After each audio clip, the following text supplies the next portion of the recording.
Good morning, everyone, and welcome. I don't know how many of you here attended the Slam last night, but it was awesome.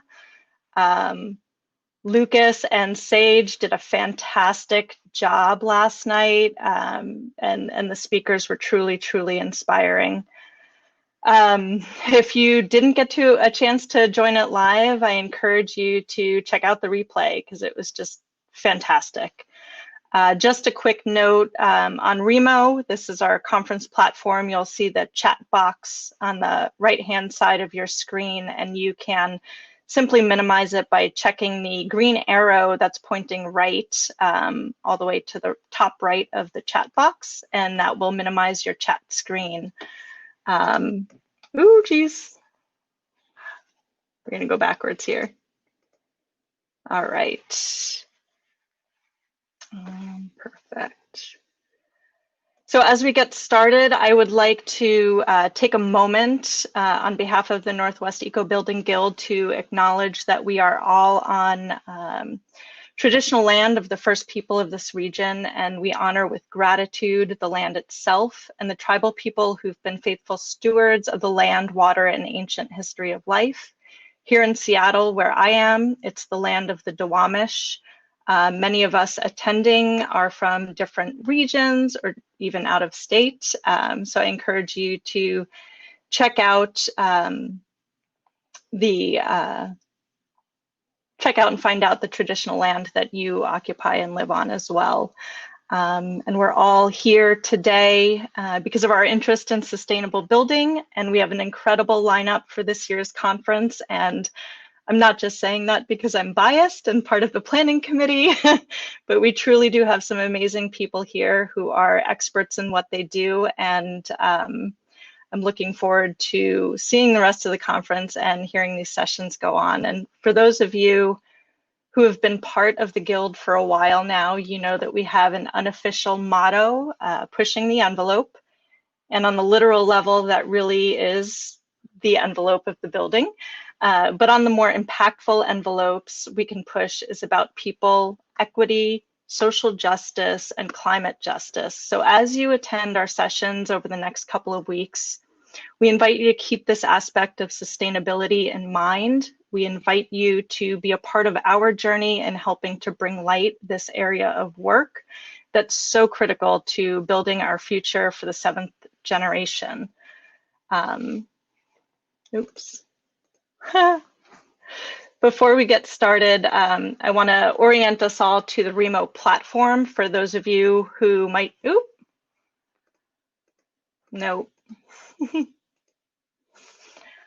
for those of you who may be joining us for the first time, this is our conference platform, which we're really excited about. It's a really interactive platform, and we hope you take advantage of the networking sessions and catch up with some old friends you haven't seen in a while, meet some new ones, and meet our speakers as well. All of our speakers have their own conference table, so you can meet them after the session and continue the conversation.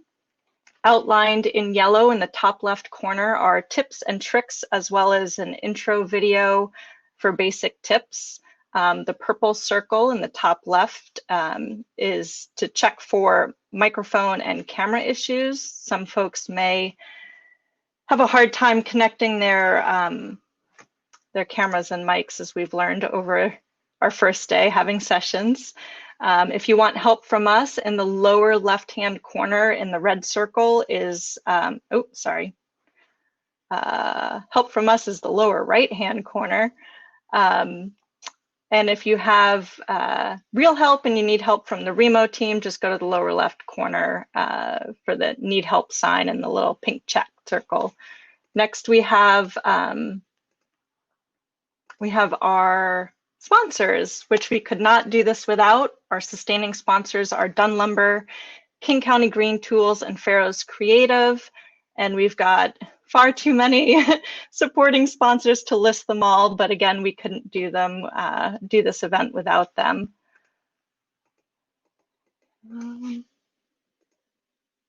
Okay. All right. We've got with us Michael O'Brien, who's joining TJ from A&R Solar. This morning's session is going to be a fantastic follow-up to Jack Newman's session yesterday. I don't know how many of you were able to participate in his session on clean energy and resilience. But if you did attend the session, you may recall that Jack briefly touched on some of the weaknesses with grid-tied solar, and I'm hoping during this session, TJ and Michael will be able to share a little bit more about how to build resiliency in your home energy with battery backup and its capabilities. So without further ado, I'm going to introduce and pass the mic over to Michael. Hey, Helen, can we just tell people how Q&A is going to be handled?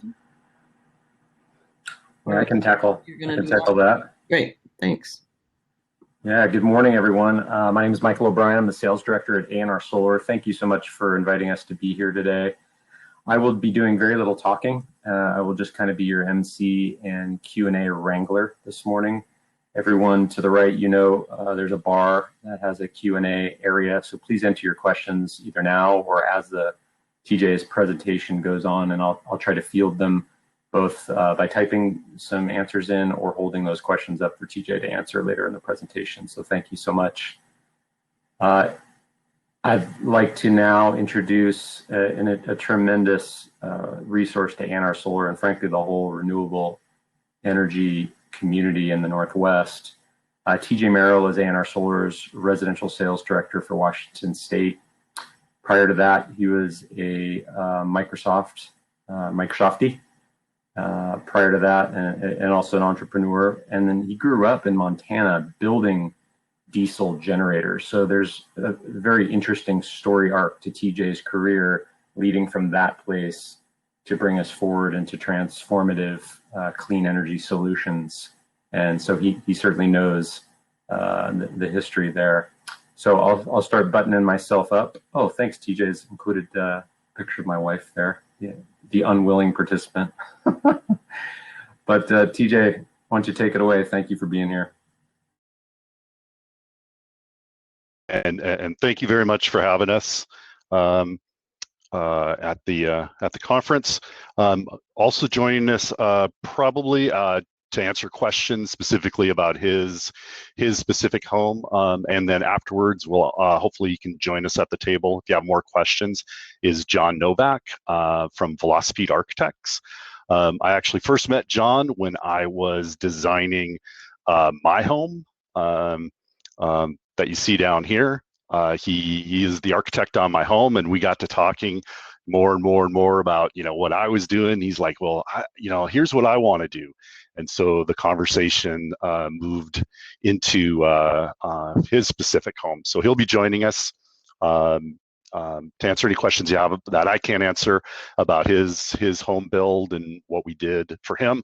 I can definitely answer the questions about the solar and energy storage, but anything specific to his house, I'll let him do it. So we're going to provide an overview of next generational residential solar systems. And we're also going to talk energy storage with also an overview of what we see as the future, kind of the smart energy side of the equation. So at the end, the learning objectives here, you should be able to describe some of the applications of energy storage here in the Northwest, explain different solutions that are in the market, coming to market, pros and cons of some of those, both solar PV and energy storage, and potentially identify one suited for your particular needs. Obviously, we would love to have conversations with you. We do about 500 projects per year. About 100 of them are new construction.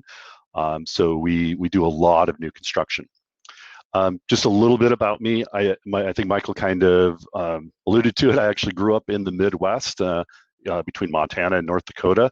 My dad was in the energy industry. He was a diesel mechanic, and we did a lot of diesel industrial and commercial generators, half megawatt, for oil field applications.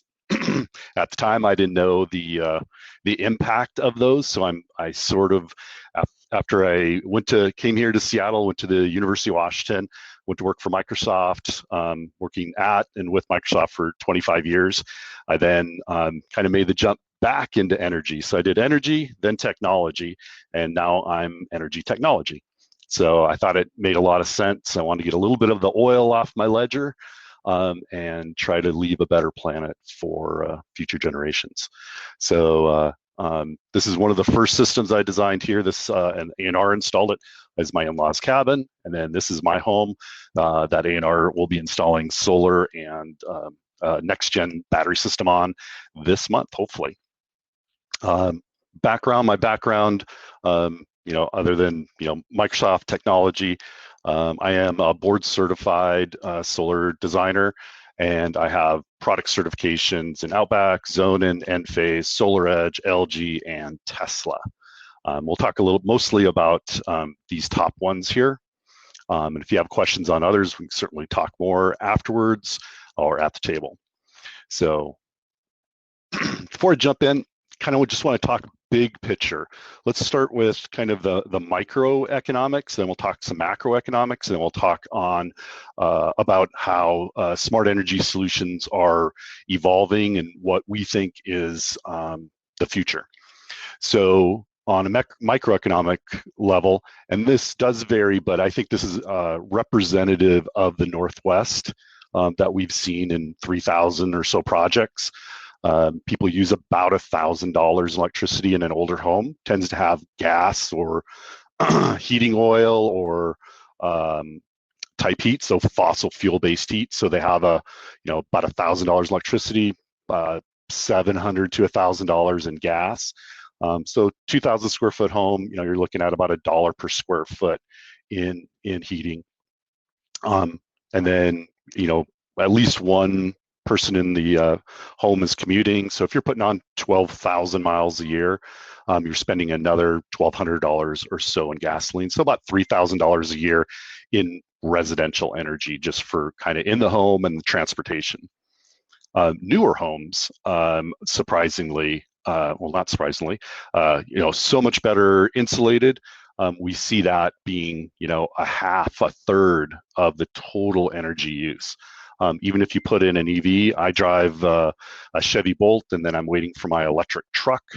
And instead of $1,200 a year, I only spend about $400 a year in electricity, charged mainly from home. Cost me, I'm going to Portland. That'll cost me about $6 each way, so about $12 to go to Portland and back in electricity. I stay at a hotel that has a free charger, so I get there, plug it in the morning, it's ready to go, drive home, maybe stop once to top it off if I'm speeding, which I usually am. So quite a big difference in what a older home uses and what a newer home uses. Michael, if anybody has questions, feel free to pepper them. I don't see the Q&A with the way I have my screen set up, so I'll just keep going. Now at a macroeconomic level, if you look at the US as a whole, we are over 80% fossil fuel. We have a fossil fuel-based economy.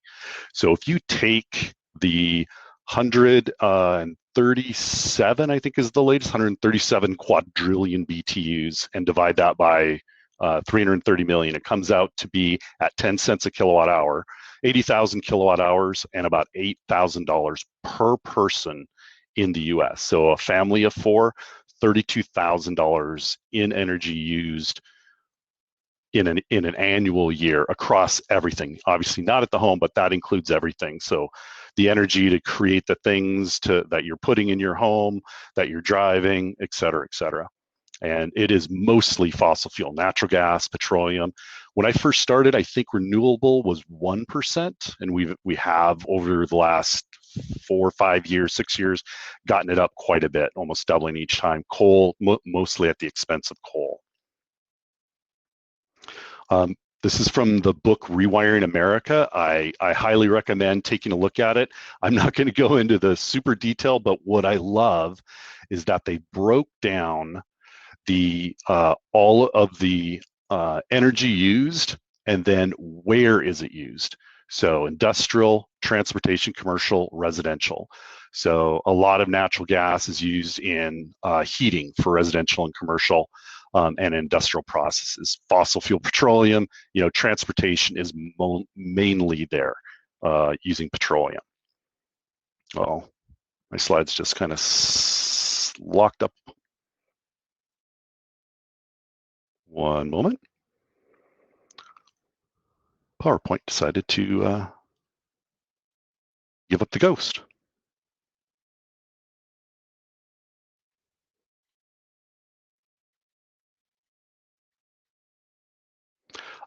So the key things, is, if we're going to get ourselves out of this climate crisis, we need to electrify as soon as we can. Easy stuff to electrify: residential, commercial buildings, heat pumps, transportation.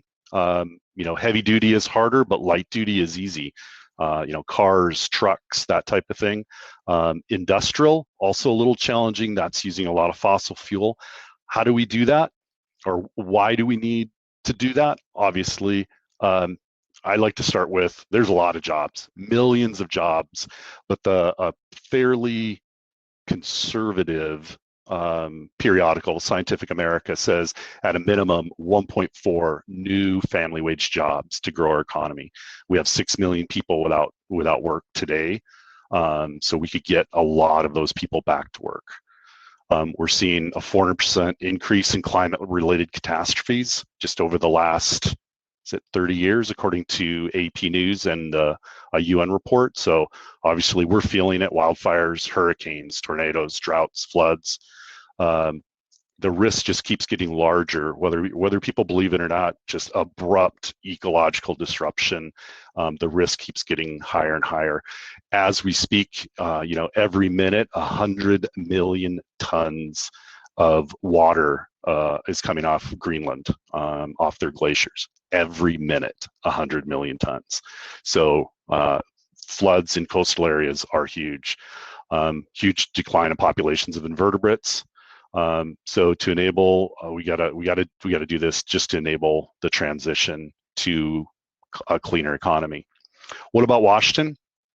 We do a pretty good job as far as our electricity mix by utility. So some utilities are 30% coal-fired still. Other utilities, Seattle City Light being one of them, is very clean. But if you look at our economy overall, we're better than the average, which is 80% fossil fuel. We're 72% fossil fuel based. So we've gotten rid of most of our coal. We're getting rid of the last of it here over the next 5 years, most likely. Back in Colstrip, Montana, we use a lot of coal from 5 coal-fired plants back there, but we still use 55% of our economy is petroleum, 16% natural gas. So we keep getting more renewable. We're actually behind a lot of states. And then we do have a nice hydroelectric resource, but that is not sufficient to transform our economy. So what do we need? We need distributed generation everywhere. Jack Newman did a great job yesterday talking about, generation, solar, the big picture of it. And it doesn't need to be just in one place. Today, most of our generation is on the other side of the mountains, which has risks from storms, windstorms, ice storms. I've gone through 2 one-week outages. One of them was because of an ice storm, took out transmission lines. And the grid just can't, if we were going to increase our electricity usage 4, 5, 10x, the transmission network just isn't going to be able to handle it. So distributing our generation smartly throughout where it's used, so maybe getting it closer to where it's used. These are just some of these are just some of our commercial and utility scale projects for Avista, Clark County, Franklin PUD. Lots of PUDs we work with. Arlington, the Arlington microgrid Jack talked about, we installed that. That's a 500 kilowatt array or so. And then obviously wind, and then anything else we can innovate is needed. Anything to get us off fossil fuel. Can we replace fossil fuel? We get that question a lot. And there is 10 countries that have absolutely committed to replacing fossil fuels, and they're doing it through electrification. They're doing it through conventional energy storage like lithium-ion batteries at the grid, or through virtual power plants in individual homes that are all banded together. But countries from Australia, Canada, China, France, Germany, throughout Europe, Nordic countries, Southeast Asia have all committed. They often don't have very good resources other than coal for energy. So hydrogen can be created from renewable energy. So all the renewable energy can go into the grid. Very close to this, you could have hydrogen generation. So you're not trying to do transmission of all that energy to distant hydrogen electrolyzers. You can do it close to the generation source. And that can even be done. Friend of mine from Microsoft, he actually is on a board for a company that makes a residential electrolyzer, and they also have a fuel cell. It's for sale in Germany today, so they're quite a ways ahead of us. So you could have, megawatt hours of storage in a residential facility. So obviously we'd see that more commercial probably, but residential, if we can do it residentially, we can do it commercially and utility scale. So, and then that hydrogen could be a feedstock for ethanol, methanol, other synthetic fuels. So we can use those in existing trucks and cars. But then we can also make things like ammonia for fertilizer. So it's a very common feedstock. We can use it for industrial processes, whether we're burning it or we're running it through a hydrogen fuel cell and then using electricity. We can also add it to the gas infrastructure. You can't 100% today, we can't do that, but Britain is already putting 2, 3, 4% hydrogen into their natural gas lines and using it with all of their existing gas infrastructure. So there's a lot of innovation going on that I'm excited about at a macro level. Once you, so we're here, we're building residential homes, in this group. So we're really going to look at it from a residential side of things. Solar PV being probably the most cost effective if you want to have your own energy generation. So obviously, as Jack talked about yesterday, clean, renewable, increases the value of your home. Zillow and Lawrence Berkeley Livermore Labs have studies out there that show it increases the value of your home significantly, usually by about the cost of the system. So it is an investment in your home that pays for itself. There is a 26% federal tax credit that you get you can apply that directly to your tax bill. It is a rollover credit. So if you build a home, the customer puts it on, or if you put it on, the customer, only one person can claim that tax credit. So you could claim it, or the homeowner can claim it. We're not tax experts, so definitely talk to your CPAs about how to do that through the right means. But somebody should be eligible for that tax credit. What we see, if you take that money that you paid for solar and think of it like taking that money and putting it in an investment, you see 8 to 10% average annual ROI for the lifetime of the system. So it starts out at 26, 27, 28%, but even after that, if you average that out, you have a great investment, and the risk is essentially zero. I mean, the sun's going to come up the next day. You're going to need to use electricity, and the utilities are always going to charge you for it. So you can optionally add batteries to it if you want backup power, and we'll talk about more of that here in a bit. How much does it cost? Always get that question. So I'm going to put it up here. I'm not going to go through the numbers in detail, but suffice to say, most people spend somewhere between 15 and 30,000. That's the vast majority of them. We size it based upon the needs of the home, the current needs of the home, but also oftentimes looking out into the future. Are you adding an electric vehicle? Are you adding heat pump or air conditioning or a pool or hot tub? So it's very scalable. from very small to very large. But one thing I like to point out is that if you do nothing, you're renting your power. So you're spending that money no matter what, $80,000 or so for a typical home over 25 years. So your rates are always going to be increasing. They go up every year, but your cost of solar is flat. And actually you offset more of your bill as you go on. As that cost goes up, your solar is offsetting more money as it goes on.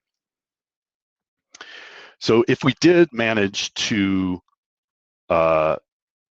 transition our economy to much less fossil fuel, what will the grid be like? I would actually say the way as goes California, as goes the rest of the United States, very similar, where they have a lot higher penetration of renewables. They're trying to get rid of their coal, they're trying to get rid of their natural gas. So what you see in California, and I have a small graph down here, you might have heard the term the duck curve. So the peak usage here is late in the afternoon, there's another peak in the morning. So, and then during the day, there's excess because there's a lot of solar on the grid, residential, commercial, and utility scale solar. So on days with excess, you're going to use that to charge utility scale batteries, electrolyze hydrogen, run pumped hydro to pump hydro back up. That's our #1 storage today in Washington, is pumped hydro. You use it to charge vehicle fleets or individuals. So maybe you have a smart EV charger. I have one, and I set it to charge only between 10 and 2. So it's always using times of the day when I know solar is on the grid quite a bit. And then also to automatically run some managed load. So maybe you're a farmer, you're going to run your water pumps, or at home you're going to use it to heat hot water. Because the rates, as like California, the rates are higher in the morning during peak and in the evening during peak. So now you're trying to time shift when you're using your electricity, to just help out the grid instead of trying to everybody gets home, everybody's turned on, ovens and charging cars and everything. We're going to need to add smart loads and smart energy to the grid. So on days with deficits, energy storage will supply the grid. So today that happens. Southwest Australia is a great example. They have a huge battery that was put in, and it paid for itself in less than a year. And it keeps the grid much more stable. So during the day when there's excess, it absorbs that, buffers all that energy, and then when there's a big demand, it can supply that. And in Europe, and a lot of other places, it's an income opportunity. You can actually make money and pay for a battery system because the the state, federal, and utility policies are in alignment with that. We don't really have that here. California has it with their SGIP program, but I think they, and maybe a couple states in the Northeast, are the only ones with anything like that. So you're using your battery system to run and offset those peak times of the day. Any questions so far, Michael? Yeah, good opportunity to stick in a couple of questions, maybe one for now. Helen had asked if you had planned on getting one of the new Rivian trucks to integrate into your new smart home energy system, but I think you might be talking about in a minute if you want to put that on hold for a second. Otherwise, the other question was about the source of the chart you gave earlier showing the fuel mix of the United States, and she kindly put in a link in the chat from a great, yeah, called Rewiring America from Saul Griffith, and I can say that chart was sourced from the U.S. EIA. It was the EIA, yeah. And I tried, if I missed one, I'll make sure to get links in there for all the sources. But yeah, I do have a reservation in for a Rivian truck, and this does have, it goes from 135 to 180 kilowatt hour battery in it. So I've been saving up for this for a long time, and it's going to be my birthday present next year. So the cool thing about this truck is it's all electric. There's a motor. There's 4 motors in it, so I can use it to tow. I can use it to, I love to hunt. I love to fish. Go back to Montana, and there's some some pretty tough places to get to, and this will definitely get me there. And then the other one I think we answered with the we got the source right. We did. We're good. All right, I'll just keep going. What do we mean by smart energy? So there's a lot to that means a lot of things to a lot of people, but for what we see happening at the residential level, it means that you have a smart inverter that works with the grid. It supports the grid. If the grid's having problems, it'll help with voltage and frequency on the grid. If the grid is saturated, it'll actually dial down how much it's sending to the grid to try to keep the grid really stable. That's kind of level 0. All new smart inverters, whether they're microinverters or string inverters with optimizers, all the systems that we put in now have to be UL 1742 SA approved. So that's IEEE 1557. So all inverters now are smart inverters as far as interacting with the grid. They automatically shut down if there's a problem on the grid, unless you have a battery system and the right safety equipment. But beyond that, kind of the next generation that you're going to see with Tesla Powerwalls and with SolarEdge and batteries from SolarEdge and LG are, you have backup power, you have the ability to self-consume solar and offset those peak rates. Some of them have integrated EV charging, so you can charge from excess solar. So if there's excess solar, you can send that right into your car. And here in the Northwest, a big challenge. Yesterday we had 100,000 people without power. I got lots of emails and texts from customers that had battery systems, and they're like, "Work great. Kids are still able to do school. I can still work from home." It was actually nice. It blew really hard, but then the sun came out, so any battery discharge was pretty quickly recovered by solar.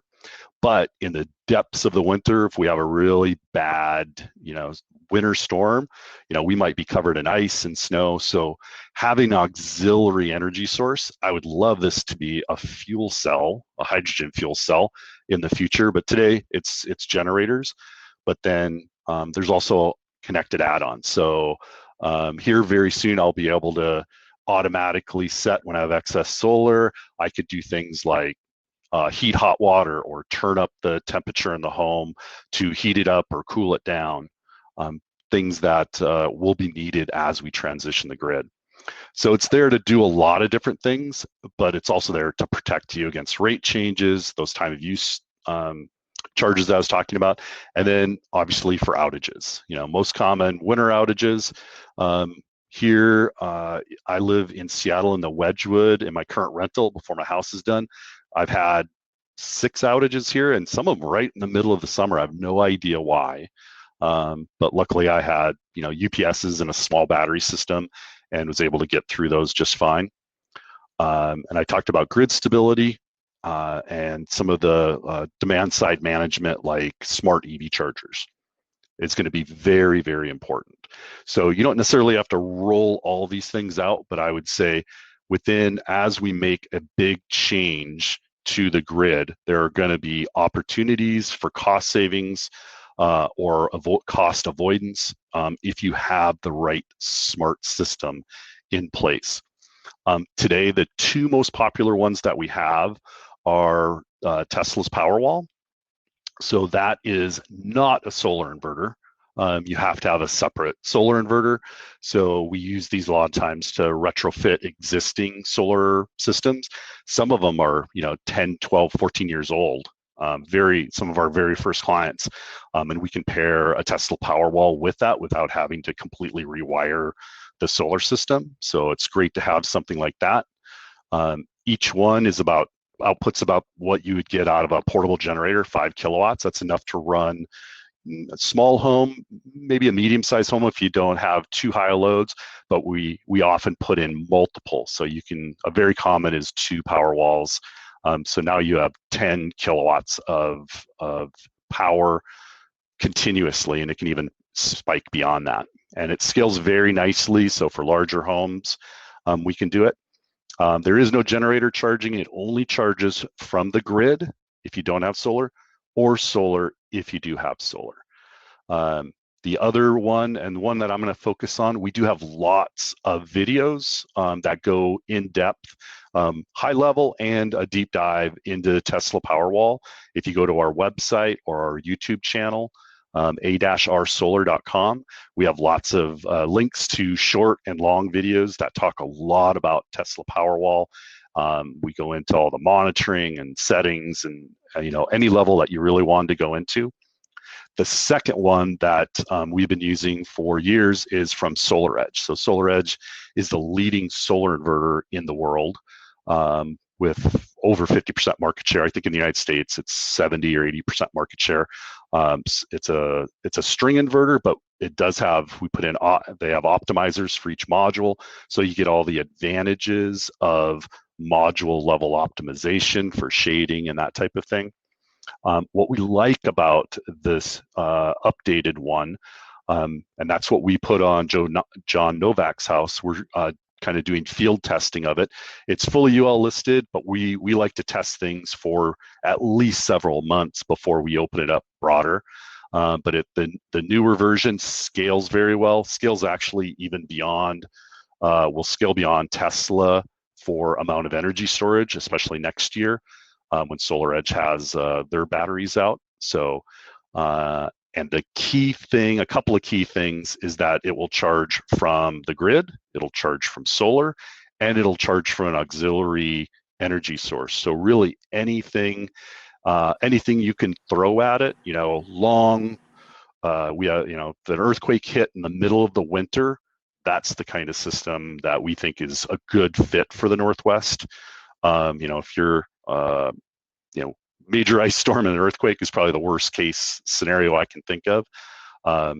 But having something's better than nothing. So here, as Jack was saying yesterday, we have lots of challenges around earthquakes. We have our hydroelectric infrastructure on the other side of the mountains, which has had issues when we had wildfires. And if we have droughts, that could also impact grid stability. So that's the reason that most people here in the Northwest is really looking at for backup power. We do have a lot of clients that love to just self-consume and see if they can go, how much of the year can they go without taking any power from the utility. So they're running from solar and battery day in, day out. We have customers that have 2 Teslas and they charge them just so they don't overshoot their use, and see they usually go about 10 months out of the year. Increase your independence, help the world transition. This time of use will be when we'll see a big influx for batteries here in the Northwest. We get asked a lot, can we go off grid? 8-10 months out of the year, if you disconnected from the grid, you'd be fine. You might run out of energy, late at night or first thing in the morning. But to go through the entire year, the winter being the biggest challenge, we don't recommend it because of how much you would have to run a generator in the winter. So a lot of fossil fuel usage. TJ, question here. Fire away. Hey, maybe this is the right time, maybe you have a future slide, but a participant asked whether you could contrast SolarEdge's solution to Enphase's IQ8 system that's been talked about recently. Yep. I'm happy to. I'm actually trained and certified on it. We are still talking about field testing it. The biggest I would say they share much in common. I'd say they share more in common than difference. The challenge that we have given to them is that on a per kilowatt hour basis, cost per kilowatt hour, compared to LG and Tesla, they are 2x the cost for the same amount of energy. So we kind of feel like if it's double the cost, you got to have something more, and there really isn't. In our opinion, there's not a a great story until they can get their costs down to be more in line with other leading solutions. So we're very interested in it. It should be hitting the market anytime. I do plan on putting it on a dadu in my backyard and testing it out and seeing if it's a good fit. But from a price perspective, we're asking them to scale up their production to try to get it a little more cost effective. And I'm happy to talk about it in detail. I actually have some documents that I've written for our internal engineering and testing of the differences and the challenges that we see. And this other question kind of dovetails really nicely. Give you a chance to get a sip of water too. Talk a little bit about what the A&R Solar's R&D process is, both in-house and then in the field. Yeah, so we're constantly surveying the market for solutions, solar, smart energy, battery storage. We probably look at 20 to 30 solutions every year. So we're constantly looking at what's there. Once we've identified one that we think is a fit technologically, business, and cost-wise for our customers, we bring it in-house. We test it in either a test facility at our office, and then we expand that to employees' homes. So we're guinea pigging it internally. If that all passes all of our test criteria, we then talk to customers that have voiced interest in being field test, and then we do a small field test that's close to our headquarters. And if that works out, then we expand it out further. So we like to, when a new solution comes to market, we usually want to have it installed in a dozen places and see how it works throughout seasons. A good example is one battery system we were really excited about. I won't name names, but it had lithium LiFePO batteries, lithium ferrous oxide batteries, and we found that once the temperature got too cold, they stopped working. So everything worked great, spring, summer, fall, and then in the winter, all sorts of issues kind of came up. So even in insulated garages often weren't warm enough, so they had to actually condition the space where the battery was. So we actually stopped supporting that solution.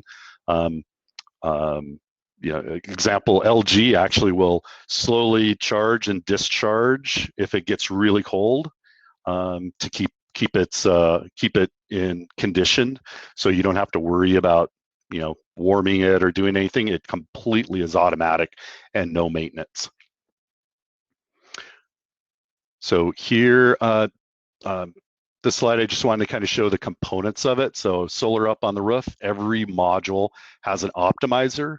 So a lot of people are used to microinverters. We do a lot of microinverter solutions as well. This is just a little more simple piece of electronics that goes up here.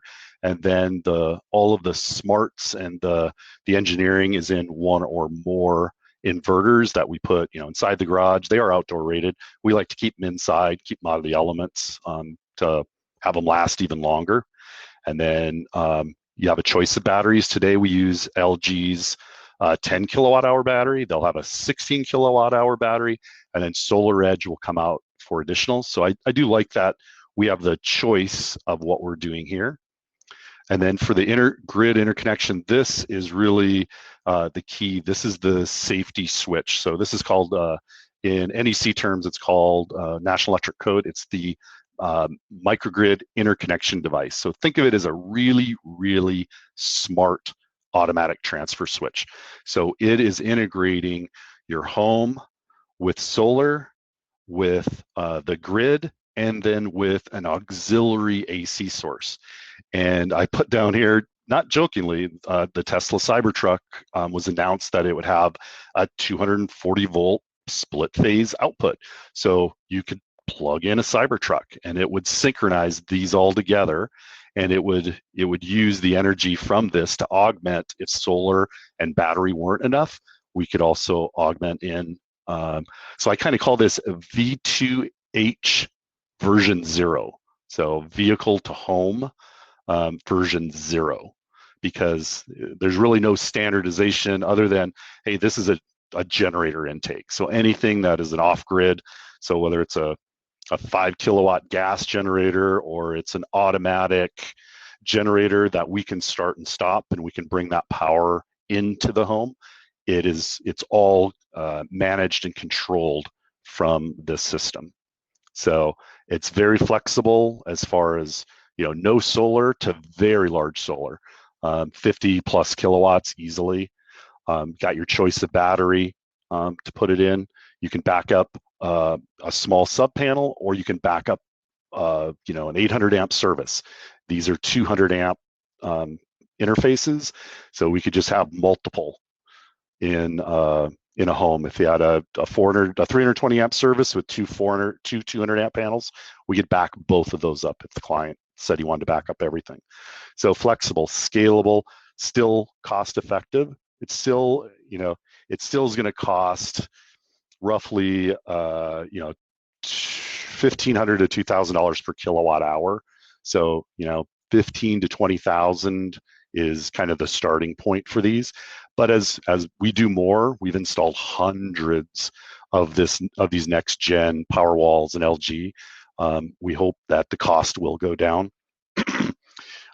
This one also is 1 to 2% more efficient than, say, Enphase's Ensemble or Powerwall, because the energy, we're taking native direct current and putting it straight into the battery, rather than, and then only inverting it once when we're going to use it, versus with like an Ensemble or a Powerwall, we have to invert it once at the inverter to get it into the battery, and then we have to invert it again to go from, so we're going from DC to AC, and then AC back to DC into the battery, and then from DC in the battery back to AC to use that energy. So we have one inversion in this system versus 3 in AC coupled solutions.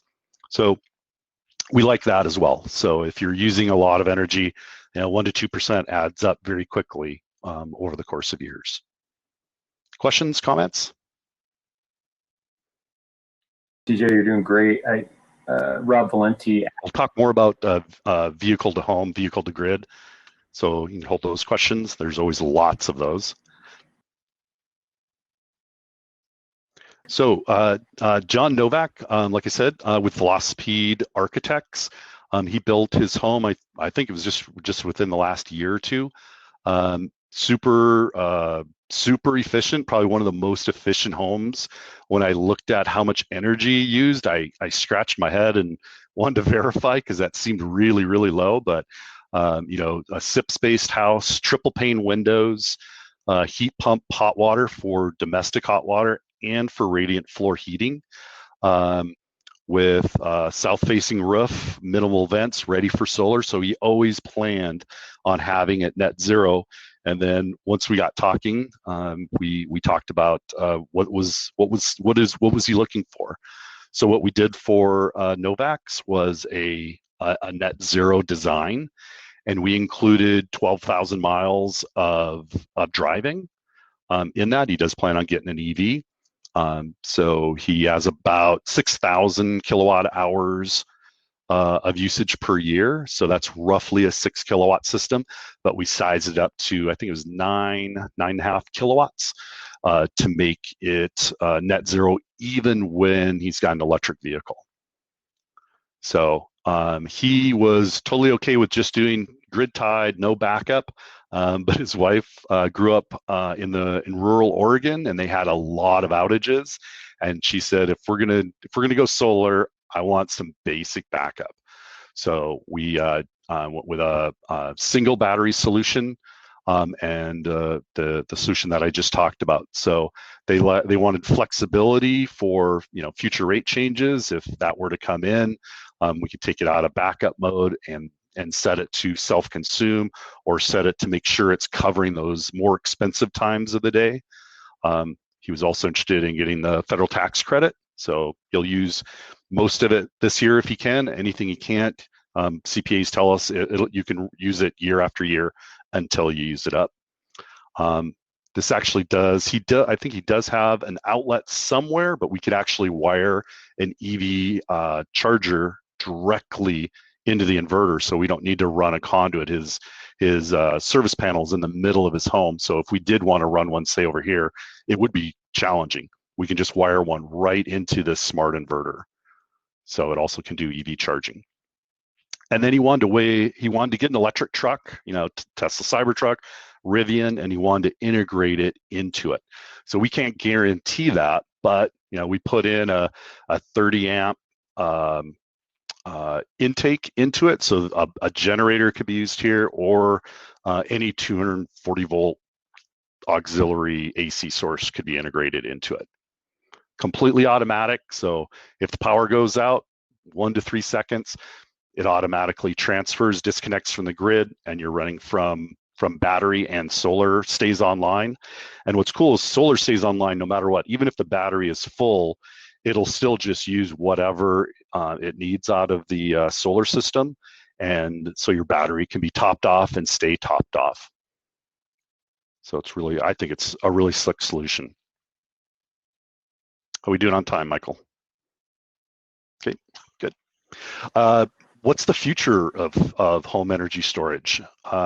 So we think home battery will become very common. Lots of questions about, if I have a Rivian or a Tesla Cybertruck, can I just use that? You certainly can use that if you have solar or not solar. It won't be able to control solar, so you won't be able to charge it from solar, because even though it might be able to form a microgrid, it doesn't have the ability to control a solar system. So it would be unsafe to try to get your solar system to come online, because you could have an inrush of power and it wouldn't know what to do with that power. So you would definitely need a safety interlock type of system, whether it's a manual transfer switch, automatic transfer switch, unless you're just going to run cables into your home and plug in your fridge and that type of thing. Certainly can do that.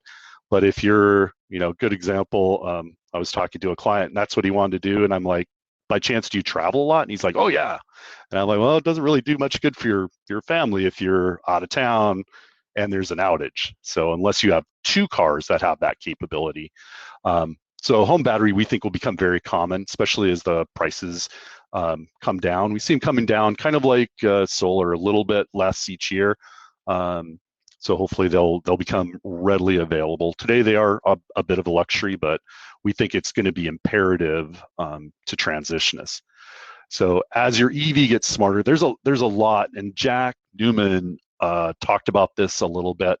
I spend way too much time in the evenings and weekends reading about what's happening with electric vehicle to home and electric vehicle to grid. But suffice to say, there's a lot of hurdles for that to work. First, you need to have bidirectional charging built into the cars. Today, Tesla and the standard US charging is not bidirectional. The only one that is CHAdeMO. Hopefully CCS2 will add bidirectional charging at the interface in the car. And then you have to have a bidirectional charger. And those, there's a few in Europe, but they don't work here in the United States because our grids are different. But we're talking to several that are going to have bidirectional chargers. They'll start out only being, well, let's keep going.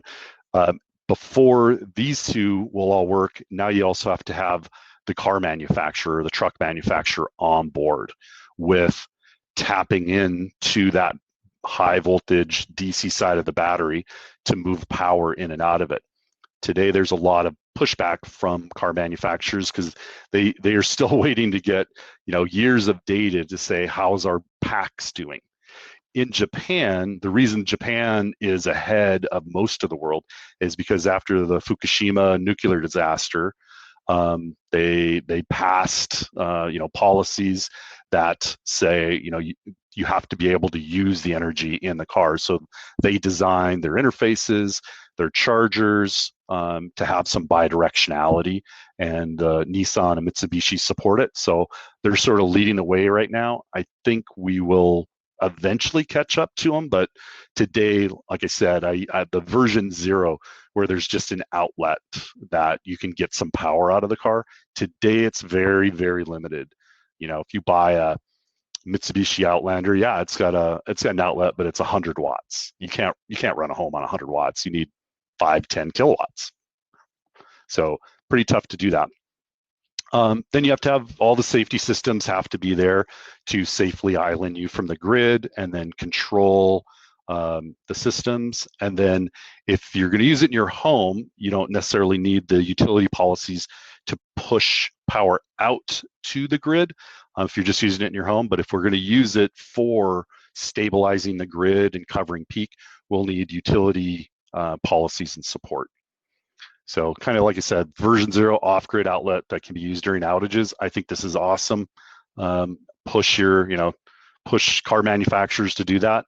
Version 1, which I think we'll see late next year, where it'll be grid tied. So you won't have backup power unless it's paired with something like the system that I showed you, Tesla or another one that handles all of the islanding and safety for the grid. So as far as that version 1 of EV to home would look like, it would just think it's the grid's up. And so we could make that still work. I've run it by engineering on our side and their side, and on paper, it looks like it works. Obviously, we'll need to test and verify. But the true EV kind of version 2 is 2, 3, 4 years out, I think, to be able to provide backup power. There's still a lot of hurdles, here, but that still need to be overcome.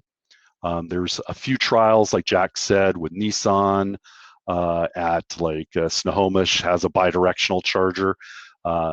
So they can, they're kind of pushing it. Those are fairly large, fairly expensive pieces of equipment that we don't think will be common, but over time it will get smaller and cost effective.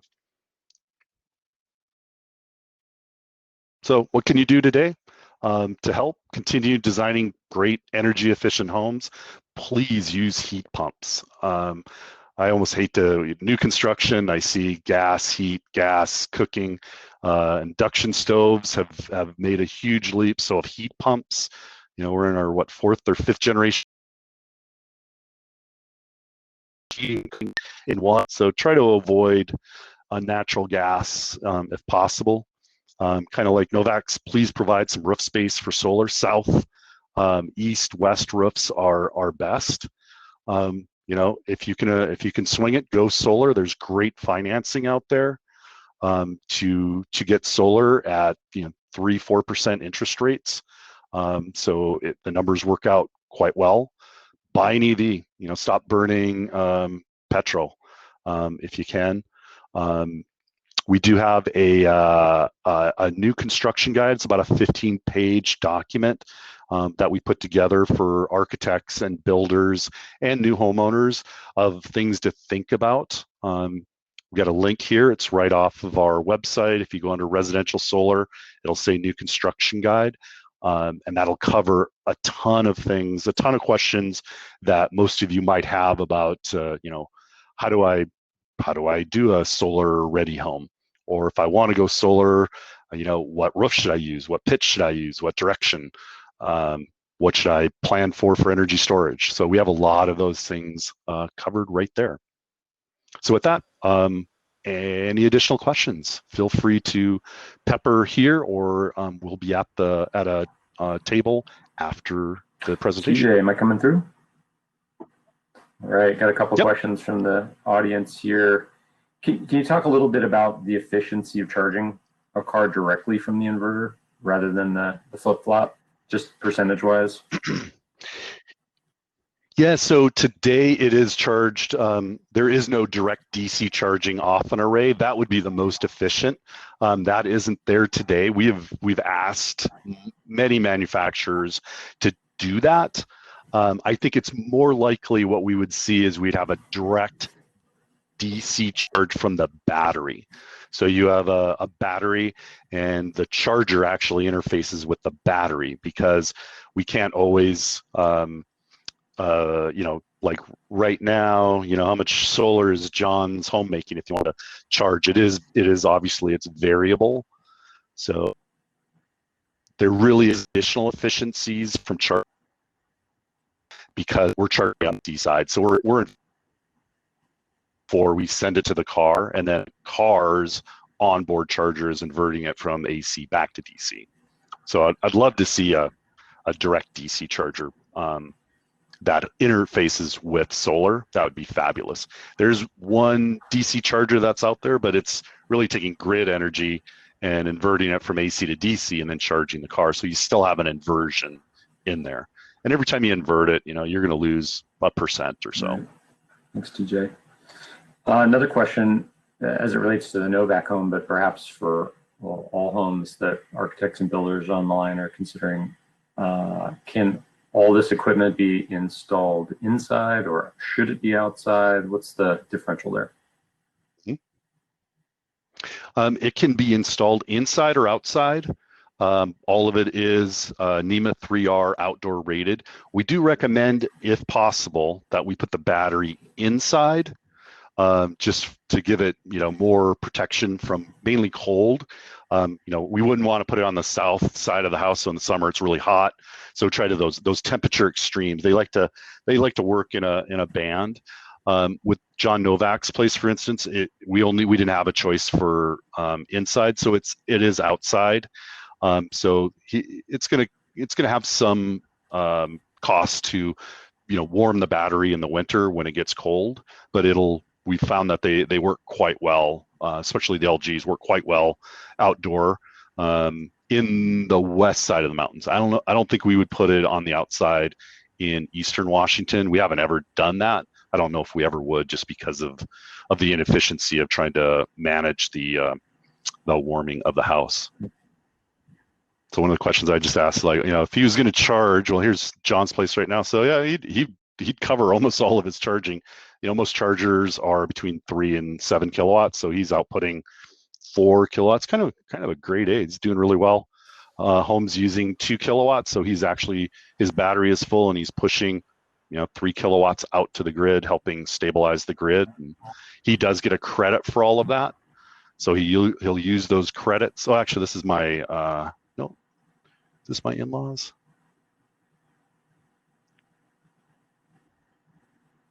Yeah, no, this is John Novak's. So I didn't think he had that much energy in there, but so you can kind of see here's a day view. Let's take a look at yesterday. Kind of stormy in the morning, so he generated 29. He used 23. So all of this excess above the blue, all the green, all of that, we have a great net metering policy here in Washington, which means you get a 1-for-1 credit for all the energy you're sending back to the grid. You can use that without any losses. So in 99.9% of the utilities, they have net metering capacity, probably for another couple of years. So it would be good to go solar now. Great wrap up there. Maybe different topic. There's been a couple questions about more resources related to hydrogen, and perhaps I'll loosely term cogeneration. Maybe you could talk a little bit about that, or we can send some resources after the fact. I'd probably say reach out to me, and I'll if you go to so you're going to see a lot of research out there, but there's very few. So Ballard Systems and Plug Power, there's a lot of fuel cell innovation going on. A lot of it is used in distribution, like forklifts and that sort of thing. But there is tremendous amounts of resources being poured into hydrogen. So on the residential side, nextgen.com is a US residential fuel cell. So they partner with, I'm drawing a blank on the name. It's a company out of Germany. That's the one my friend works for, and they have an electrolyzer.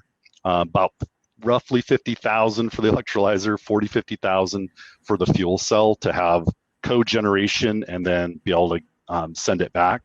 So it is pretty expensive, but the example I always like to use, if I had property in the middle of nowhere and it's going to cost me $250,000 to bring the grid in, maybe 100,000 looks pretty good. But we don't, obviously 100,000, not too many people are going to bite that off.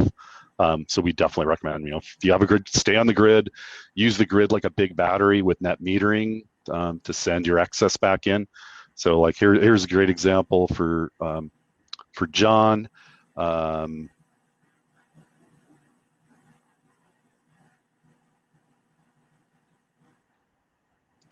He's used 1.91 megawatts. So he has generated double of what he's used so far. But he'll use those credits, November, December, our solar production is going to go down, November, December, January, February, and then back up. So he's got lots of credits, even though he's only been online since August. He's generating 2 to 3x of what he's using. It's starting to catch up here as the winter rolls in. TJ, have you done any reading about what a participant has asked about artificial photosynthesis, the chemical separation of hydrogen from water? I guess that'd be hydrolysis. Yep. Yeah, it's still it's mimicking photosynthesis, so it's still very early in the research. I've actually my daughter's getting a math and chemistry degree, and I'm like, I would love you to go into that. I think there's going to be lots of innovation. A lot of it is happening, in where you'd normally see, Silicon Valley here in Seattle, in Europe, Asia.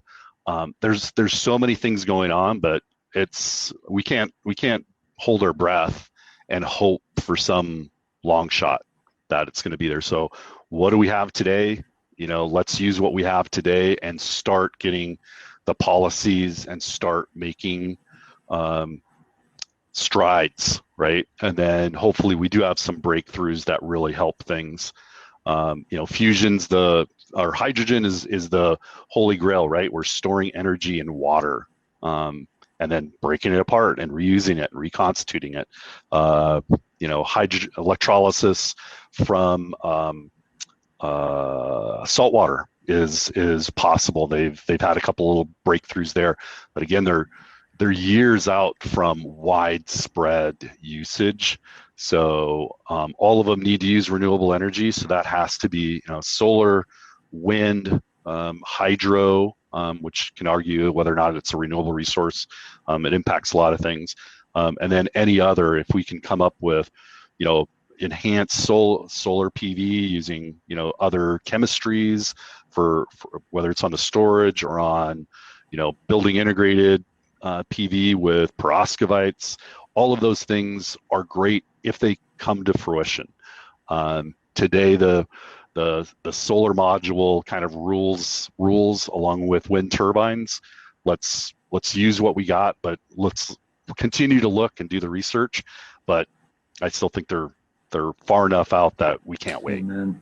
TJ, I'll direct you towards getting yourself in front of the QA area, as I'll be dropping off in about 6 minutes. But there's a good question here about smart home controls for solar battery systems, demand control settings. How does that maximize battery life? There's a lot going on. SolarEdge is kind of a leader there. So they've had it in Europe for quite a while. So you can, tell your smart home device, hey, start the pot, start the boiler. It can automatically redirect excess solar energy into hot water. So you're storing energy in hot water. So you be turning on pumps and other electrical devices. So they have that today in Europe and Asia, and it's coming here to the US. They're starting with the smart EV charger. So actually, I'm still sharing my screen, I believe. If I switch over.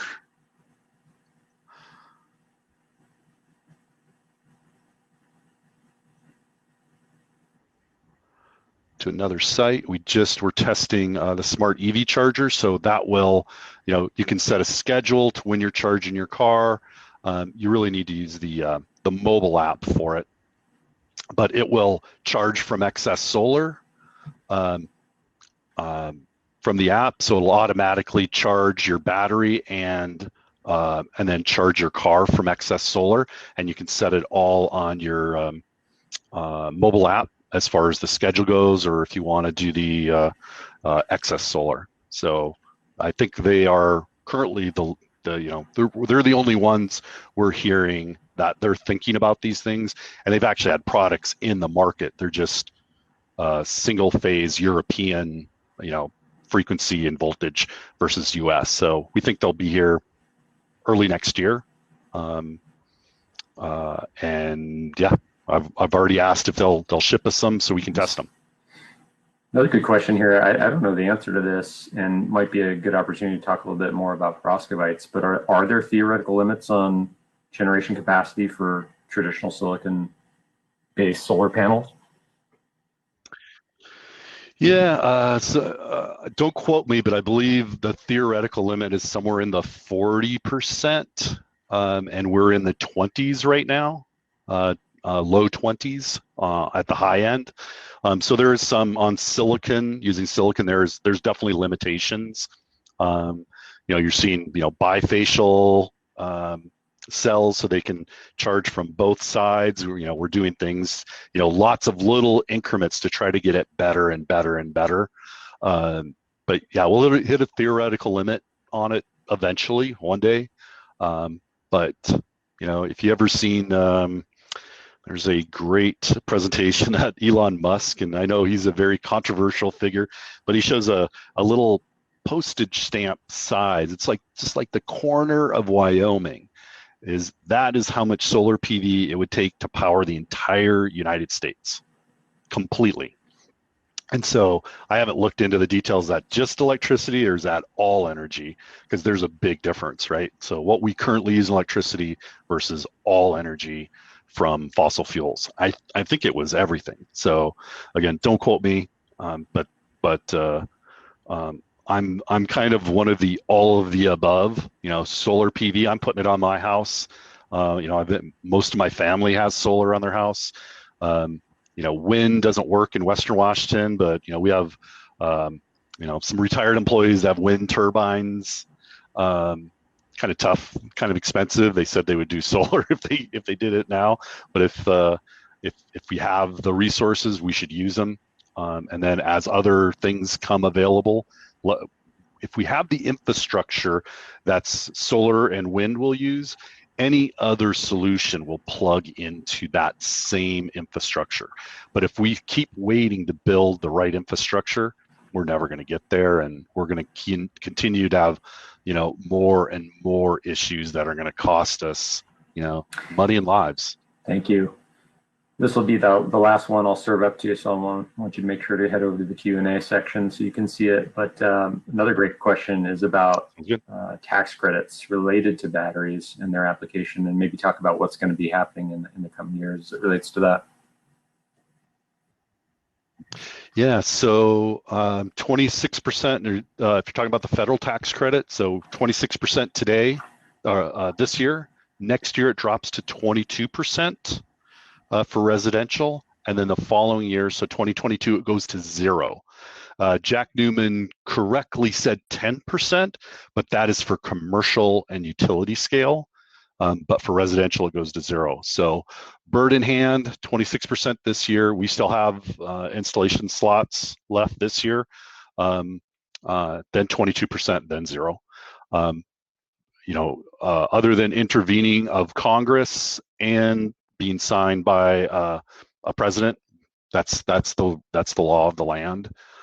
We don't have any state incentives any longer. We had a couple of state incentive programs years ago. Those are now ended. I think if anything, any incentives we see will be for electrification of transportation. That's probably where I would think Washington legislatures would go. It's trying to incent people to get rid of the average car, 30 miles per gallon. That's 400 gallons of gas.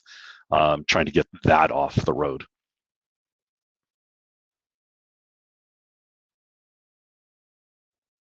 With that, I guess we'll wrap it up, and we can be available at the table to answer any Perfect. I additional was just going to questions. say that I'm going to release everybody to the networking tables and stop by and see TJ if you have more questions or need some further clarification.